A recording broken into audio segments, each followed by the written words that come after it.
संसार दावानल दाह नीरम समोह धूली हरणे समीरम माया रसा दारण सार सीरम नमामि वीरम गिरिसार धीरम। हरिभद्र सूरी महाराज साहब यह संसार दावानल की पहली गाथा में यह बता रहे हैं कि संसार दावानल है।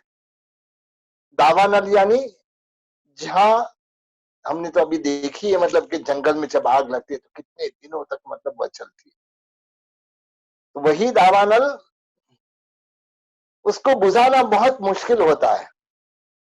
लेकिन यहां कहते हैं कि मतलब संसार रूपी जो दावानल है उसका जो दाह है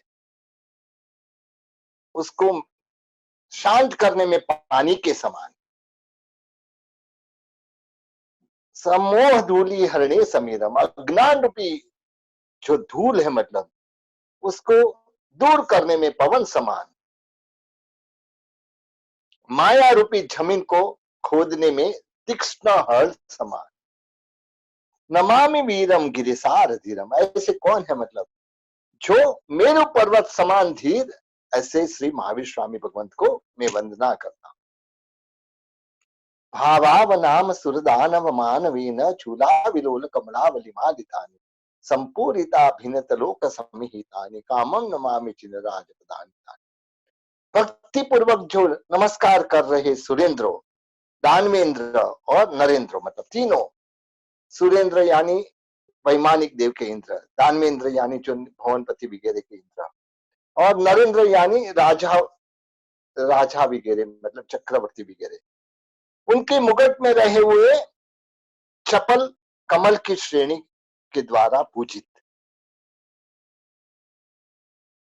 चूला विलोल कमलावली मालितानी, कमलों की आवली के द्वारा, यानी जो जब यह सब सुरेंद्रो नरेंद्रो असुरेंद्र जब नमस्कार करते हैं तब उनके जो मुगट है, मुगट में रही हुई जो कमल है मतलब उनकी आवलियों से जो पूजित है, मतलब जैसे ही सब लोग झुकते हैं तो एक लाइन में मतलब सब कमल दिखते हैं। तो इस तरह से कमलों की श्रेणी के द्वारा जो पूजित है।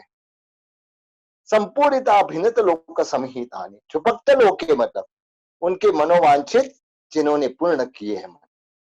कामम नमामि जिनराज पदानितानि, और ऐसे ही जिनेश्वर भगवान के चरण, प्रभावशाली ऐसे चरण कमल को मैं अत्यंत श्रद्धा पूर्वक नमन करता हूं। हमेशा कोई भी थोड़ी रहती है, पहली गाथा में अमुक तीर्थंकर की स्तुति रहती है, दूसरी गाथा में 24 तीर्थंकर या ज्यादा तीर्थंकरों की स्तुति होती है, तीसरी गाथा में आगम की स्तुति रहती है, और चौथी गाथा में शासन रक्षक देव या कोई भी संकेत दृष्टि देव देवी की स्तुति रहती है। तो इस तरह से ये दूसरी गाथा में सब जिनेश्वर के चरण में मैं नमस्कार करता हूं। तीसरी गाथा आगम की है, श्रुत की है। उसके बाद बोधागाधम सुपद पदवी नीलपुराभिरामम जीवा हिंसा विरल लहरी संगमागाह देहम चूलाविलम गुरुगममणि संकुलम दूरपारम सारम विदागम चल निधिम सादरम साधु सेवी। यह आगम को समुद्र के साथ तुलना की है यह गाथा में। परमात्मा का जो आगम है, जैसे समुद्र गंभीर रहता है, आगम ज्ञान से गंभीर है। जैसे समुद्र में जल का समूह रहता है, ऐसे यहाँ पे भी आगम में सुंदर पदों की रचना रूप जो जल के समूह है। लहर रहती है समुद्र में, यहाँ पे जीव दया रूप सिद्धांत की अविरत लहर रहती है मतलब। और यह समुद्र अति गहन रहता है, ऐसे यह भी बहुत ही गहन रहता है मतलब। सिद्धांत की चुलिका रूप वेल, समुद्र में वेल रहती है, यहाँ पे भी मतलब सिद्धांत की चुलिका रूप वेल रहती है। गुरु गममणि, उत्तम आलापक रूप रत्नों से भरपूर, और जिसका मतलब पार पाना कठिन हो, ऐसे जो यह समुद्र, जो वीर प्रभु का आगम छल निधिम सादरम साधु सेवे, ऐसे मतलब जो आगम रूप समुद्र को मैं आदर पूर्वक अच्छी तरह से सेवा करता हूं।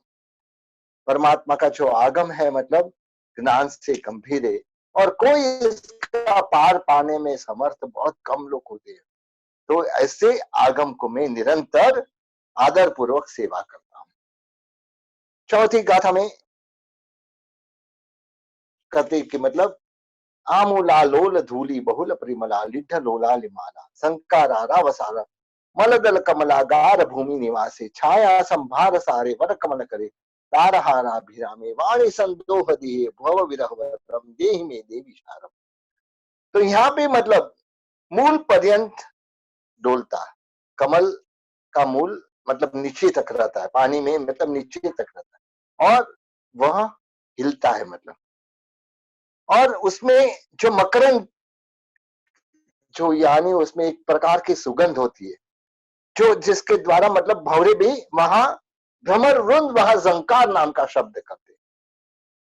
जो कमल है, कमल में मतलब ऐसी सुगंध रहती है मतलब जो मकरंद करके बोलते हैं मतलब। तो उसके जो सुगंध में मग्न हुए ऐसे चपल भ्रमरों की, यानी भौरे वहां जंकार, उनके जो शब्द से संकार शब्द से युक्त और उत्तम निर्मल पंखुड़ी वाले ऐसे कमल, यानी जिसका घर ये कमल है मतलब, ऐसी भूमि में निवास करने वाली और अत्यंत तेजस्वी के लिए वह रमणीय सुंदर कमल जिनके हाथ में है, दीदीप्यमान हार से सुशोभित है, ऐसे वाणी के समूह रूप देह वाली हे देवी, मुझे मोक्ष का वरदान दो। यह सरस्वती देवी की, श्रुत देवी की स्तुति है। और श्रुत देवी का स्थान कहाँ है मतलब इसके कमल के ऊपर है, और ये कमल भी इतना सुगंधी है कि जिसके वजह से भौरा वहां मंडराते हैं। और ऐसे जगह पे मतलब रहने वाली जो सरस्वती देवी है, और उनका जो गले में श्रेष्ठ हार है मतलब, और इस तरह से ये जो सरस्वती देवी हमको मतलब मोक्ष का वरदान। आगे के सूत्र पुखर वर्दी वड्ढे, इसका नाम है श्रुत स्तव। श्रुत की स्तवना इसमें कही गई है। पुखर वर्दी वटे धाये संडे जम्मू दिव्य भरे रवय विदे धम्माय गरे नमः सामी। पहली गाथा में पुष्कर वर नाम के अर्धद्वीप, धातकी खंड और जम्बू द्वीप, जो हम जो ढाई द्वीप बोलते हैं, तो इस तरह से जम्बू द्वीप, धातकी खंड और पुष्कर अर्धद्वीप। पुष्कर वर आधा द्वीप है मतलब। भरे ही रवय विदेह धम्माय गरे नमः सामी, इसमें यह ढाई द्वीप तो है, लेकिन उसमें भी वापिस भरत क्षेत्र में, ऐरवत क्षेत्र और महाविदेह क्षेत्र, ये तीन क्षेत्र में मतलब जो धर्म की आदि करने वाले, यानी धर्म की आदि कौन करते हैं? तीर्थंकर करते हैं, अरिहंत करते हैं। तो धर्म की आदि करने वाले को नमस्कार करता हूं। तमति मेरा पडल विद्धम सणस्य सुरगण नरेंद्र मह्यस्य सीमाधर संबंधी पपोड़िय मोजालस्य, अज्ञान रूपी अंधकार का समूह को नाश करने वाले।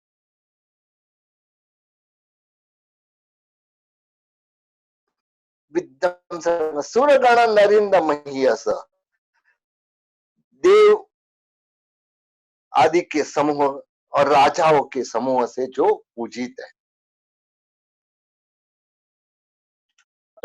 जाई मरण छरा मृत्यु और शोक का नाश करना। संसार में ये चार दुख ऐसे है कि जिससे मतलब व्यक्ति हमेशा संतप्त रहता है। पहले तो जन्म का दुख है, फिर छरा यानी वृद्धावस्था का दुख है, फिर मृत्यु का दुख है, और शोक का दुख है। तो ये सारे दुख को नाश करना। कल्याण पुक्खल विशाल स्वभाव, पुष्कर कल्याण और विशाल सुख देने वाले, और इस तरह से आत्मा का कल्याण होता है।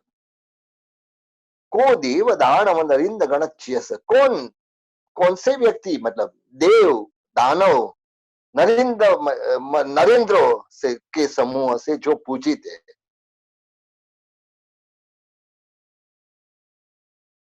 धम्मस्य सारम वल्लभ करे पमाया।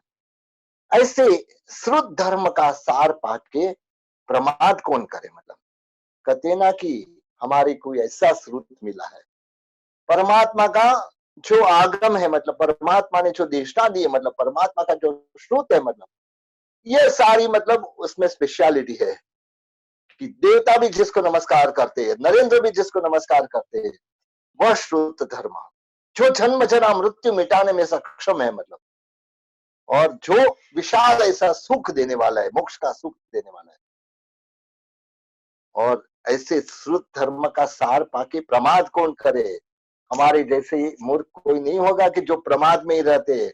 समय नहीं मिलता है मतलब हमारे लिए धार्मिक अभ्यास के लिए, न तो श्रुत धर्म का अभ्यास करना है, मतलब हमारे लिए फालतू बातों के लिए बहुत सारा समय है। मतलब इसके लिए ये तो अच्छा है कि मतलब सवेरे शाम क्लास में मतलब आप लोग यह ज्ञान श्रुत पाने की कोशिश कर रहे हो, मतलब वो तो बहुत अच्छा है।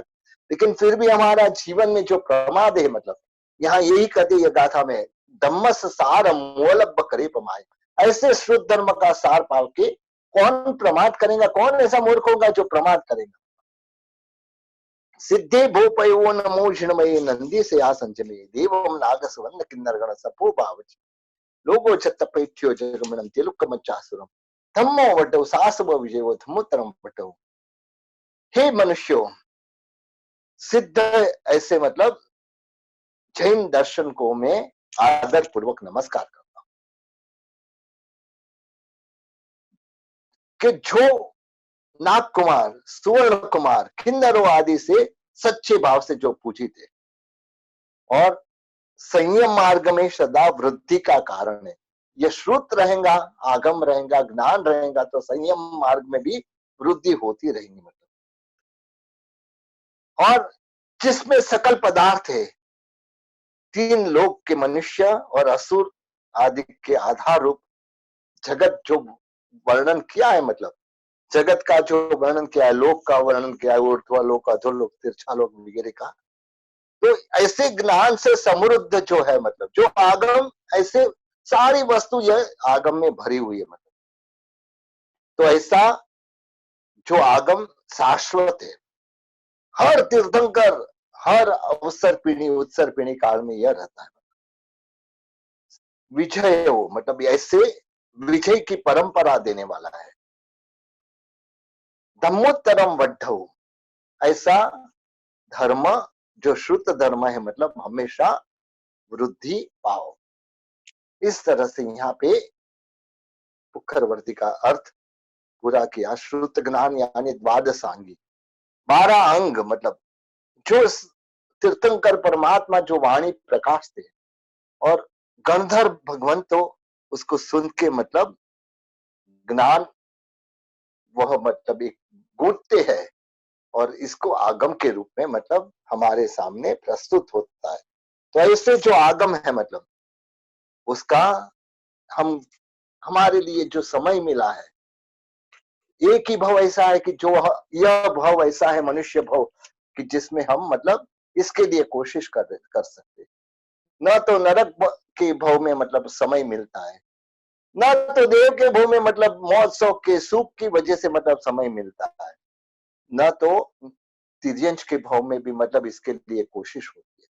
सिर्फ एक ही जन्म ऐसा है, मनुष्य जन्म, जिसके लिए हम ये ज्ञान की कोशिश जितनी हो सके उतनी ज्यादा कर सकते हैं। तो ये ऐसा ये ज्ञान पाने के लिए कभी प्रमाद हमारे जीवन में हो तो उसको दूर कर देना। तो यहाँ तक यह श्रुत स्तर की बात करके मतलब यहाँ छोड़ के शंभु स्वामी की कथा में, जो जम्बू स्वामी की स्त्रियां, सुहाग रात का दिन है जहां मतलब अनेक प्रकार की रस भरी विविध बातें होती है, मतलब वहां त्याग और वैराग्य की बात हो रही है। स्त्रियों की तरफ से कैसे भी करके जम्बू कुमार संसार में रुक जाए और हम उनके साथ अच्छी तरह से सुख भोगे, ऐसी भावना है। यहाँ जम्बू कुमार के मन से तो निश्चय कर लिया है, मुझे कैसे भी करके कल सवेरे चारित्र ग्रहण करना है और उसके लिए उसके जो मन एकदम मजबूत था, मतलब मुझे कैसे भी करके कल सवेरे चारित्र, कितना भी मतलब आक्रमण आ जाए, ये सारी स्त्रियां मतलब एक आक्रमण लेके आई, संसार का मोह बता रही थी, मतलब अलग अलग कथाओं के द्वारा शंभु कुमार को रोकने की कोशिश कर रही है। और एक स्त्री मतलब कहती है कि मतलब आप मतलब मेरी एक कथा सुनो। एक गांव में एक बुद्धि और सिद्धि नामक दो स्त्री थी, बहुत ही दुखी जीवन बिताती थी। दुख और यातना उनका जीवन का मतलब एक अंग हुए थे, और गरीबाई उसके साथ रोज नाच कर रही थी। दोनों स्त्रियां एक समान थी, मतलब दोनों गरीब थी, तो एक दोनों एक मैत्री भाव हो गया था, दोनों के बीच में सख्ती हो गई थी। बुद्धि और सिद्धि जंगल में जाते थे, लकड़ा वगैरह काट के मतलब बाजार में जाके बेचते थे, और जो मिलता था उसके द्वारा खुद का मतलब पेट भरते थे। दोनों की परिस्थिति दयाजनक थी, और दोनों की स्थिति असहाय थी। जब भी मतलब दोनों मिलती थी तब यही बोलते कि हमेशा असंतोष रहता है, हमेशा लोभ की ज्वाला उनके मन में लगी हुई रहती कि कब हम लोगों के, कई लोग सुखी लोग को देखते, हम कभी कैसे सुखी हो गए। वही गांव के बाहर एक इच्छित वस्तु देने वाले ऐसे भोलक नामक यक्ष का मंदिर था। यह जो नवसेना नामक स्त्री यह मतलब कथा कर रही है। हमेशा मतलब ये जो दारिद्र, एक तो गरीबा आई, उसमें भी मतलब गर्मी की सीजन होती है तो जंगल में जाके लकड़ा लेके आना बहुत कष्टदायक होता है। लेकिन यह जो बुद्धि नामक स्त्री थी, मतलब वह रोज ये यक्ष की पूजा करती थी, और उसके सामने जो भी अपना इस कुछ भी बनाया हुआ नैवेद्य उसके सामने धरती थी, मतलब। और कभी कभी तो दिन में 3 बार भी ये आती थी, और भाव भरे हृदय से मतलब देवस्थान को साफ करती थी, कभी साफ करती थी, कभी मतलब जो जो आजू बाजू कचरा गिरा है उसको दूर करती थी। ये सारा काम ये कर रही है। इस तरह से यक्ष की नियमित पूजा करते करते, उनके गुणगान करते करते करते बहुत समय पसार हो चुका। लेकिन ये बुद्धि नामक स्त्री थी, उसके मतलब भक्ति भाव में कोई फर्क नहीं पड़ा, वह रोज एक प्रकार से मतलब रोज ही ऐसी भक्ति कर रही है। एक बार यह यक्ष जो ये बुद्धि नामक स्त्री थी उसके ऊपर प्रसन्न होता है। हे बुद्धि, तेरी भक्ति, तेरी आराधना और सेवा देख के मैं अत्यंत प्रसन्न हो गया हूं। तू मांग, वो मांग, मैं देने के लिए मैं तैयार हूं। मतलब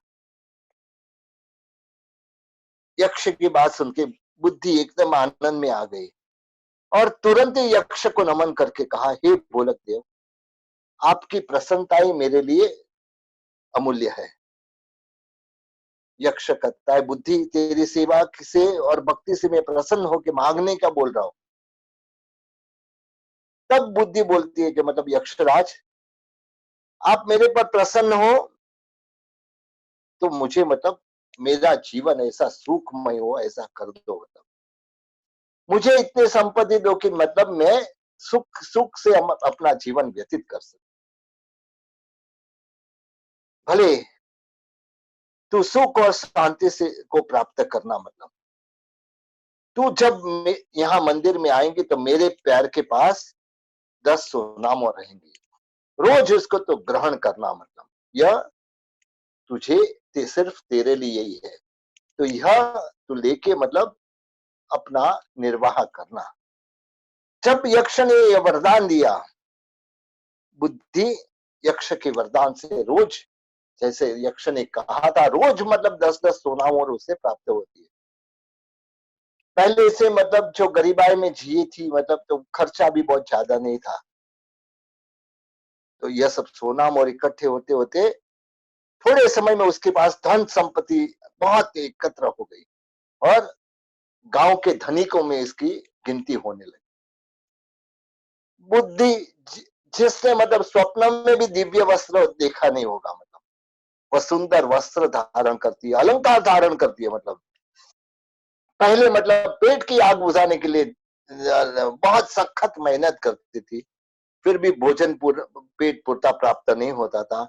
आज उसके वहां कई सारी गायें मतलब जो दूध देने वाली थी, और वह रहती थी भी एक सुंदर भवन में, मतलब और पहले तो मतलब दूसरे का घर जाके मतलब कुछ भी काम कर करके अपना जीवन कैसे भी व्यतीत करती थी, लेकिन आज उनकी सेवा में कई सारे दास दासी रहने लगे।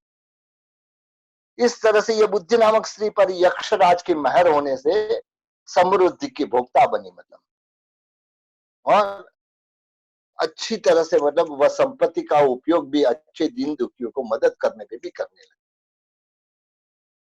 इस तरह से बुद्धि का मान यह नगर में बहुत बढ़ गया। दुनिया में कहते ना कि धन आता है तो कैसा भी व्यक्ति, पागल भी व्यक्ति मतलब अच्छा हो जाता है, मतलब धन से मतलब लोग कैसा भी हो उसको मतलब मान देने लग जाते हैं, तो इसका मान बहुत ही बढ़ गया। मतलब यह सिद्धि जो उसकी सखी थी, मतलब वो सोच रही कि यह मेरे साथ लकड़ा काटने आती थी, मेरे साथ सब कुछ करती थी, आज अचानक उसके पास कहां से इतना धन हो गया, मतलब उसको ईर्ष्या होने लगी। मतलब इतने छोटे समय में, इतने टूके समय में मतलब इसने कहां से इतनी संपत्ति पाली, मतलब ये धन उसके पास कहां से आया। मतलब मैं उसके पास जाके, मैं तो उसकी सखी हूं, मतलब उसके पास जाके मैं उसका उसको मतलब उसकी खुशामद करके मैं कैसे भी करके वह रास्ता ढूंढ लूंगी। ऐसा करके यह सिद्धि बुद्धि के घर आती है। पुरानी सखी थी, मतलब आदर सत्कार से मतलब बिठा दिए, बोलो कैसी हो सिद्धि तू, अरे तुम्हारी जैसी कुशलता हमको कहाँ, ऐसा वैभव ऐसे समृद्धि जिसके चरण में है, मतलब तो मेरी जैसी दुखी स्त्री की तुझे कहाँ पता लगेगा। मतलब बस यही संसार है, मतलब संसार में ऐसे ही चलता है। बोलो तुम्हारा तबीयत तो ठीक है ना, मतलब तो बोलता है हाँ मुझे क्या होने वाला है, मतलब सच बात है, मतलब तेरे पास तो एक नहीं एक ही सेवक है, मतलब तो तुझे क्या तकलीफ होगी। मतलब इस तरह से सिद्धि उसके साथ बातें कर रही है, मतलब जैसे ही मतलब बात चल रही है, तीन चार रूपवती दासी आती है और पूछती है मतलब आपके लिए क्या नाश्ता वगैरह लेके आओ, पकवान मिठाई वगैरह लेके आती है, मतलब और उनके सामने रख देती है। इस तरह से बुद्धि ने सिद्धि को अच्छी तरह से मतलब उसका स्वागत किया, उनको अच्छा आहार वगैरह कराया। सिद्धि भी मतलब बहुत खुशामद कर रही है, मतलब नम्र स्वर से कही तेरे पास इतना वैभव एकाएक प्राप्त हो गया, मुझे तो आश्चर्य हो गया, कहां से ये सब तूने पाया। मतलब तेरा वैभव से तो ऐसा लग रहा है कि तुझे चिंतामणि रत्न की प्राप्ति हो गई, या तो मतलब कोई राजा तेरे पर प्रसन्न हो गया है, मतलब या तो कोई देव की कृपा तेरे पर बरसी है, मतलब या तो कोई निधान या सुवर्ण सिद्धि तुझे प्राप्त हो गई।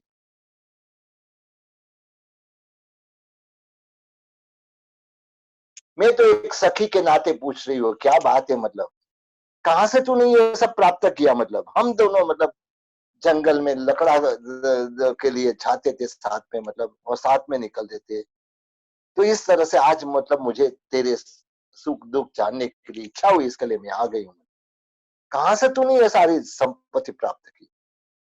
बुद्धि मतलब सिद्धि की बातों में आ गई, और सिद्धि मुझे आज दुख के दिन याद आ रहे हैं। मतलब यह सारी संपत्ति मुझे यक्षराज जो भोलक यक्ष है, मतलब उसकी आराधना से प्राप्त हुई है, जो मेरे पर प्रसन्न होकर रोज मुझे 10 सोना मोहर दे रहे हैं। सिद्धि ने मतलब अपनी सखी का आभार माना, मतलब और कहा कि मतलब बहुत ही अच्छी। तब मतलब बुद्धि कहती है देख सखी, ये तो तू मेरी सखी है, इसके लिए मैं तुझे बात बताई, बाकी किसी को ये बात बताना नहीं। मतलब इस तरह से सामान्य बातचीत करके मतलब सिद्धि अपने पुराने चुपड़े में गई। मतलब सिद्धि ने विचार किया मतलब कि मुझे भी बुद्धि जैसा कुछ करना चाहिए और जिसके द्वारा लक्ष्मी पाने का कोई उपाय ढूंढना है। मैं भी यक्षराज की आराधना करूं जिससे मतलब बुद्धि बुद्धि से भी ज्यादा संपत्ति मुझे मिले। उस दिन से मतलब सिद्धि ने जो नगरी के बाहर आए हुए भोलक यक्षराज के मंदिर में जाने लगी और श्रद्धा पूर्वक भक्ति पूर्वक सब कुछ करने लगी। मतलब वह भी मतलब पहले बुद्धि के जैसा प्रातः काल जाती है, मतलब मध्याह्न जाती है, संध्या जाती है और विविध प्रकार के रचना करके मतलब कभी रंगोली करती है, कभी मतलब मंदिर को अच्छी तरह से सजाती है, कभी कभी मतलब जो मंदिर चढ़ने की सीढ़ियां रहती है मतलब उसमें भी मतलब बहुत अच्छी तरह से रंगों से स्वस्तिक वगैरह करती है। इस तरह से नियमित यक्षराज की पूजा करने आती थी और रोज शुद्ध जल लेके आती थी, यक्षराज की मूर्ति को स्नान कराती थी मतलब और साथ में लाए हुए मतलब पुष्प से मतलब उनकी पूजा करती थी।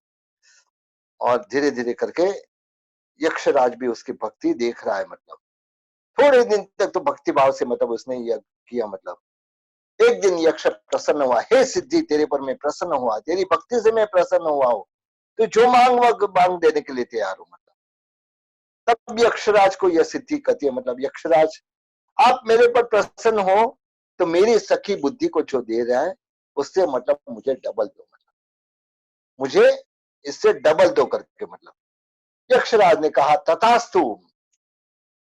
और इस तरह से मतलब धीरे धीरे करके सिद्धि बुद्धि से आगे बढ़ गई। मतलब बुद्धि के पास जो संपत्ति थी उससे डबल संपत्ति सिद्धि के पास रहने लगी। मतलब ये बात बुद्धि ने जब जानी, मतलब सोचा कि मतलब मुझे इससे भी पास बहुत धन संपत्ति थी, बहुत इतना धन था, मतलब कोई कमी ना नहीं थी, फिर भी मतलब वह सोच रहा है कि मतलब मुझे तो सिद्धि से आगे बढ़ना है। मतलब और इस तरह से मतलब बुद्धि ने वापस यक्षराज की साधना की। मतलब यक्ष भी प्रसन्न हुए और कहा कि मतलब क्या चाहिए, मतलब मुझे सिद्धि से डबल मतलब चाहिए। और उसको सिद्धि से डबल धन मिलने लगा। मतलब जैसे कि दोनों की स्पर्धा हो रही है, मतलब ऐसा वातावरण खड़ा हो गया। वापिस ये सिद्धि ने मतलब यक्षराज को आराधना की। यह बार मतलब सिद्धि ने सोचा मेरे पास धन तो बहुत है, मतलब लेकिन मैं ये बुद्धि को मतलब ठिकान बराबर ठीक कर दूं करके। मतलब क्योंकि मतलब मैं जो मांगूंगी उससे वह डबल मांगेंगे। मतलब तो ऐसा करो कि जब ये बुद्धि को सच्चा मिले, मतलब और उसके लिए पीड़ा कारक हो, ऐसा सोच के उसने कहा यक्षराज मेरी ये एक आंख फोड़ दो, आप मेरी एक आंख आप फोड़ दो। मतलब तुरंत ही तथास्तु किया और यक्षराज वह एक आंख से काणी हो गई। मतलब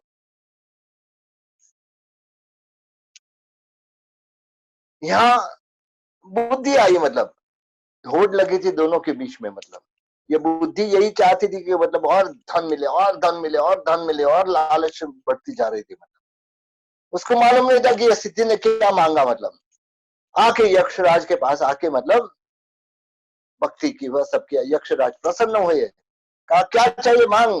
अरे सिद्धि को जो दिया उसे डबल मुझे दो।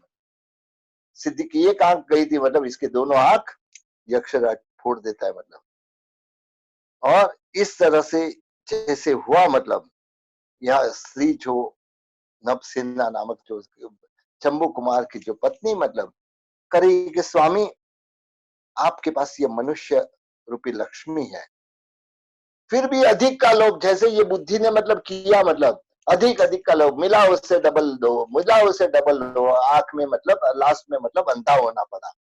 तो इस तरह की सही से बहुत लोभ बढ़ेगा। मतलब आपको जो मिला है उससे मतलब ज्यादा प्राप्त करने के लिए चाह रहे। मतलब तो ऐसा करने से मतलब हालत आपकी बुद्धि जैसे ना हो, यही मैं सोच रही हूँ। मतलब इसके लिए मैं कहती हूँ आप हमारे साथ संसार का सुख भोगो और हम आठों बहनों को आनंद दो। मतलब तब मतलब शंभु कुमार कहता है प्रिय तू मुझे संसार समुद्र में डूबने का करे, मतलब संसार में के रंग राग में पढ़ के मतलब मेरा आत्मा कल्याण किस तरह से होगा। मतलब मानवी का कल्याण तो यह संसार की बेड़ी से मुक्त होने से ही हो सकता है।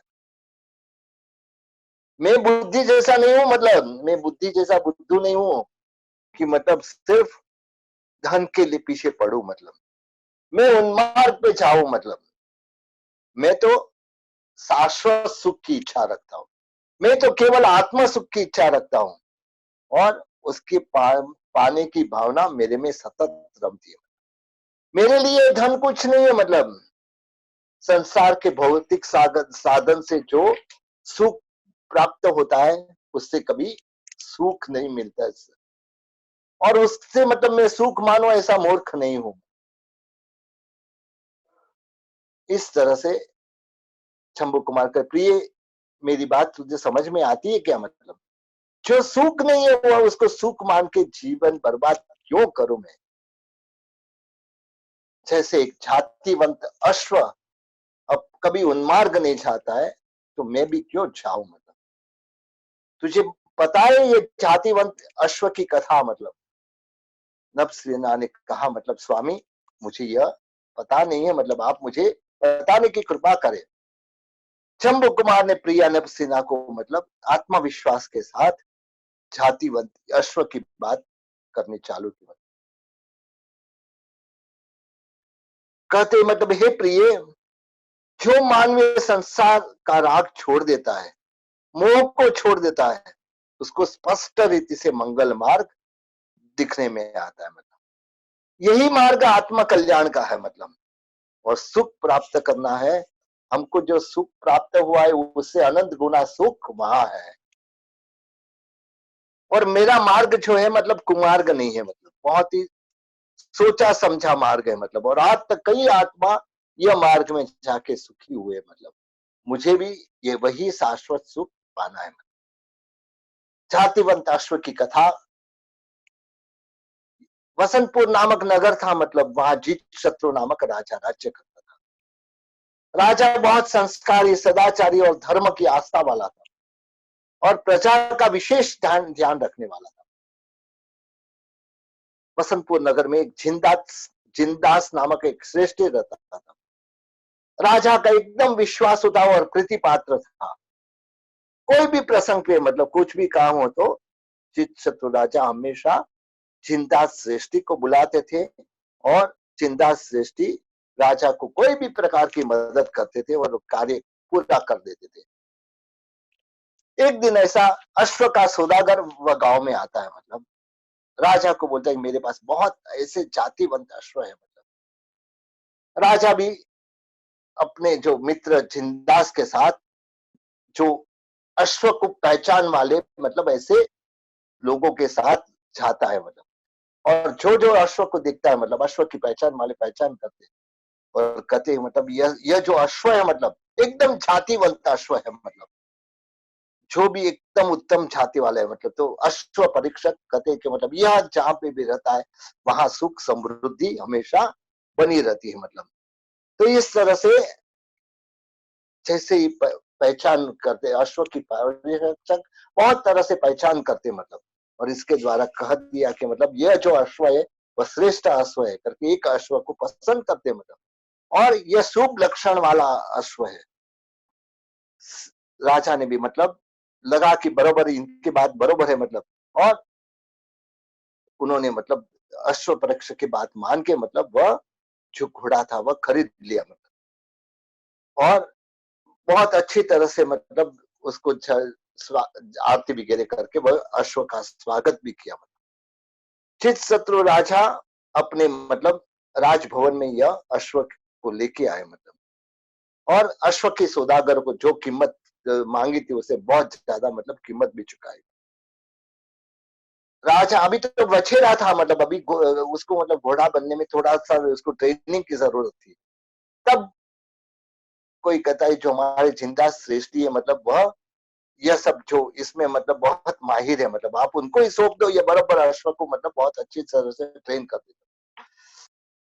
जिंदा सेठ को मतलब जब राज आज्ञा हुई, जिंदा सेठ अश्व को अपने घर लेके गए, मतलब और बहुत अच्छी तरह से उसको मतलब रोज उसकी मतलब जो जो शुश्रूषा, स्नान कराना, यह कराना बहुत अच्छी तरह से कर रहे, मतलब और उसको लेके मतलब कभी घुमाने के लिए लेके जाते, गांव के बाहर लेके जाते, वहां जाके स्नान करा के सुगंधित द्रव्य से मतलब जल से स्नान कराते थे मतलब, और उसको आहार भी मतलब बहुत अच्छा सात्विक आहार देते थे।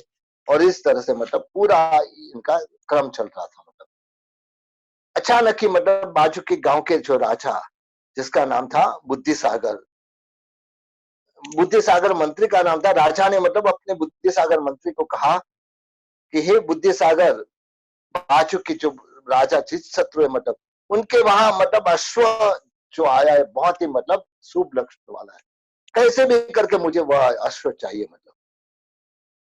मंत्री ने कहा, राजन जरा भी फिक्र मत करो, किसी को भी गंध आने दे, मैं आपका काम जरूर करके आऊंगा। ऐसा करके मतलब यहाँ जिंदास मतलब रोज एक का एक क्रम था मतलब, उसको रोज मतलब सवेरे उसको जो नाश्ता खाना देना था, फिर नदी में स्नान कराने के लेके जाते थे, स्नान करके वापस लेके आने थे मतलब।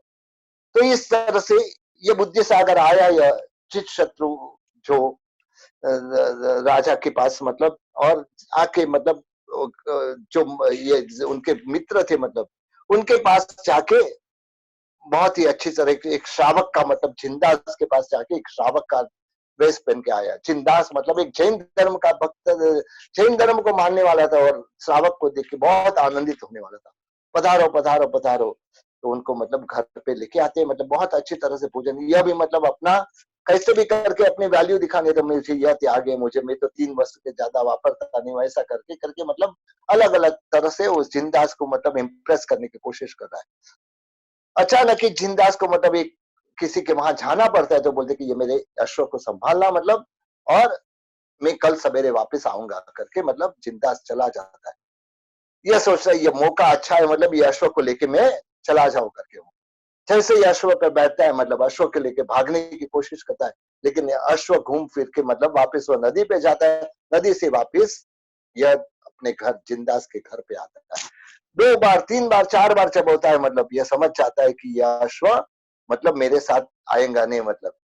तो कहा कि ऐसे जातिवंत अश्व जैसा है मतलब। तो शंभू कुमार अपनी कन्याओं को कहते हैं मतलब, अपनी जो स्त्री है मतलब, उनको यही कहते हैं मतलब कि मैं कैसा हूं, मैं जातिवंत अश्व जैसा हूं मतलब, कि मुझे मतलब एक ही बस वह जैसे अश्व मतलब नदी पे जाता था और वापस घर आता था, ऐसे मेरे को तो मोक्ष रूपी घर पे जाना है, और कहीं पे भी नहीं, और उसके लिए मतलब जो चारित्र रूपी रत्न मुझे पाना है, और इसके द्वारा मैं मेरी आत्मा का कल्याण अवश्य करूंगा। इस तरह से मतलब जब वह स्त्री भी मतलब शंभू कुमार के साथ कहती कि मैं भी आपके साथ चारित्र लूंगी। तो इस तरह से शंभू कुमार की कथा यहाँ रुकते हैं।